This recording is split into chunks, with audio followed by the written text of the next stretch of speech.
Hello student, मैं Pankaj sir sky tutorial से। हम आज आपको ये बताने जा रहे हैं कि अगर आप ये कंफ्यूज हैं कि हमें किस कोचिंग में जाना चाहिए, नीट के लिए या जेई के लिए, ठीक, तो ये पूरा बात अभी हम 2 मिनट में आपको डिस्कस कर दे रहे हैं। देखिए, सबसे पहली बात यह है कि अगर आप किसी कोचिंग में जा रहे हैं तो आप देखिए उसका रिजल्ट क्या है। देखिए, बड़ी बड़ी कोचिंग है जिस पर लाखों बच्चे हैं, उसमें जो है सैकड़ों में रिजल्ट होता है, यानी 1 लाख बच्चा है, 100 यानी कि कई कुछ 100 बच्चे जो है सिलेक्ट होते हैं। यहाँ हमारे पास क्या है कि हजारों बच्चे, अगर 1,000 सवा हजार मतलब कि बच्चे हैं, तो उसमें से आप देखिएगा हमारे पास सैकड़ों रिजल्ट हैं। ठीक, चाहे आप नीट की बात कर लीजिए तो नीट में देखिए रैंक भी है, ठीक है, चाहे इसमें आप देखिए तो ढेर सारे स्टूडेंट, ठीक है, सिलेक्टेड हैं, और जिनको एमबीबीएस मिलना है सरकारी मिलेगा। ठीक, प्राइवेट की तो हम लोग बात ही नहीं करते, और जो नीचे रैंक है उसकी भी बात कुछ नहीं करते, केवल टॉप रैंकर्स हमारे पास यहाँ पर मौजूद है। जैसे नीट है वैसे ही जेई भी है। तो जेई पे आप अगर आएंगे तो देखिएगा जेई में भी ढेर सारे रिजल्ट हमारे पास डिस्प्ले हो रहे हैं, और हम ये कोशिश में हैं कि जैसे आप हमारे पास आएंगे तो इसमें फोटो एक आपकी भी होगी। ठीक है, कोचिंग में फैकल्टी स्ट्रांग होनी चाहिए, किसी भी कोचिंग में। तो आप आइए देखिए, देखिए हमारे पास फैकल्टी जितनी भी है, चाहे आप फिजिक्स फैकल्टी के बारे में बात कर लीजिए, ठीक है, चाहे आप केमिस्ट्री फैकल्टी के बारे में बात कर लीजिए, चाहे आप मैथ्स फैकल्टी के बारे में बात कर लीजिए, और चाहे आप बायो फैकल्टी के बारे में बात कर लीजिए। ठीक, ये आप वेबसाइट पे जाके सबके बारे में चेक भी कर सकते हैं, देख भी सकते हैं कि कितनी स्ट्रांग फैकल्टी, कितने सालों का एक्सपीरियंस लेकर और एक ही प्लेस पर आपको मिलेगी।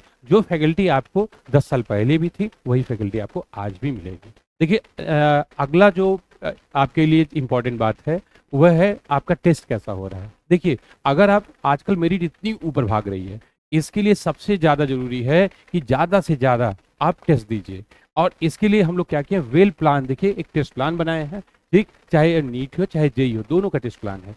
और जैसे कि हर दिन जब आप एडमिशन लेंगे तो उसके कुछ दिन बाद हम लोग बता देंगे कि कब किस समय, जैसे देखिए ये है 48/2023 से लेकर ये सीधे सीधे रन करता चला जाएगा कि कब कब किस समय आपका टेस्ट होना है, यानी कि आपको पहले शेड्यूल पता होगा। ये सबसे इंपॉर्टेंट बात होती है किसी बच्चे को अपने आप को इम्प्रूव करने के लिए।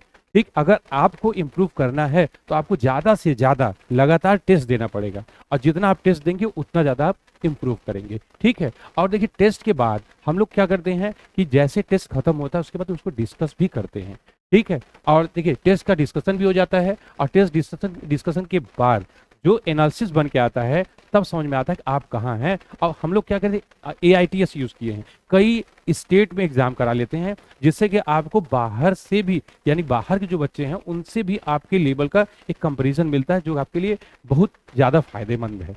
ठीक, ऐसा अगला जो सबसे इंपॉर्टेंट बात है वो मटेरियल का है। ठीक है, आपका मटेरियल आपके एग्जाम के हिसाब से बना होना चाहिए, जैसा एग्जाम वैसा मटेरियल। जैसे स्काई ट्यूटोरियल्स ने जो मटेरियल डिजाइन किया बिल्कुल आपके एग्जाम के हिसाब से है, जैसे कि आप नीट दे रहे हैं उस हिसाब से, जेई दे रहे हैं उस हिसाब से है। और यहाँ तक कि हम लोगों ने मेंशन कर दिया है कि एनसीईआरटी के किस पेज से कौन सा क्वेश्चन लिया गया है। ठीक है, ये बातें भी आपको ये इसमें मिलती रहेगी कि कौन सा क्वेश्चन जैसे कि एनसीईआरटी के किस पेज से है और किस ईयर, जैसे प्रीवियस ईयर तो रहता ही रहता है किसी भी मटेरियल में। और जब आप इसकी थियरी पढ़ेंगे तो थियरी में आपको टेस्ट मिलेगा, उसमें भी थियरी में भी ऐसा लिखा गया है, वहां से क्वेश्चन जनरेट हो जाएगा। तो कहने का मतलब है कि अगर आप मटेरियल स्काई ट्यूटोरियल्स का भी यूज करते हैं तो ये आपके लिए बेस्ट है, बेनिफिशियल है। ठीक है, जो कि बड़ी बड़ी ऑर्गेनाइजेशन भी नहीं कर पाता, जो कि हम इतना ज्यादा सिस्टमेटिक इसको किए हैं। देखिए, अगला जो सेगमेंट है वो डाउट सेशन का है। ठीक है, जैसे कि आपको कोई भी डाउट है तो हम आपके पास हैं, फैकल्टी आपके पास लगी रहती है। जैसे क्लास छूटता है तो फैकल्टी अवेलेबल रहेगी, जहां जहां प्रॉब्लम है वो आपको बताएगी। तीसरा सबसे लास्ट सबसे इंपॉर्टेंट बात यह है कि इन्वायरमेंट। देखिए, अगर आप अच्छे बच्चे के साथ अच्छा बच्चा रखेंगे तो इन्वायरमेंट अच्छा हो जाएगा, खराब के साथ खराब रहेगा तो इन्वायरमेंट खराब हो जाएगा। तो सबसे अच्छी बात है स्काई टूल्स का इन्वायरमेंट। अदर कोचिंग के रिस्पेक्ट में हम अपने इन्वायरमेंट को बहुत अच्छा बना के रखें, एकदम फ्रेंडली बना के रखें। अगर आप फ्रस्ट्रेट हैं, परेशान हैं, या कोई डिप्रेशन में है तो इसका भी सोल्यूशन है कि कई काउंसलिंग भी हम लोग कर लेते हैं। और अगर कहीं सब्जेक्ट में प्रॉब्लम है तो टीचर आपके पास अवेलेबल है, किसी भी टीचर से आप कभी भी कहीं भी आप मिल सकते हैं, बात कर सकते हैं, और चैम्बर में आप मिलके उनका डाउट भी, अपना डाउट भी क्लियर कर सकते हैं। यानी कि हमारे कहने का मतलब ये पूरी एक कॉम्बो यानी बेस्ट फैसिलिटी हम लेकर आए हैं, जिससे कि आपका सिलेक्शन हो और आप भी अच्छा करें, हम भी अच्छा करें। ठीक, दैट्स ऑल, थैंक यू।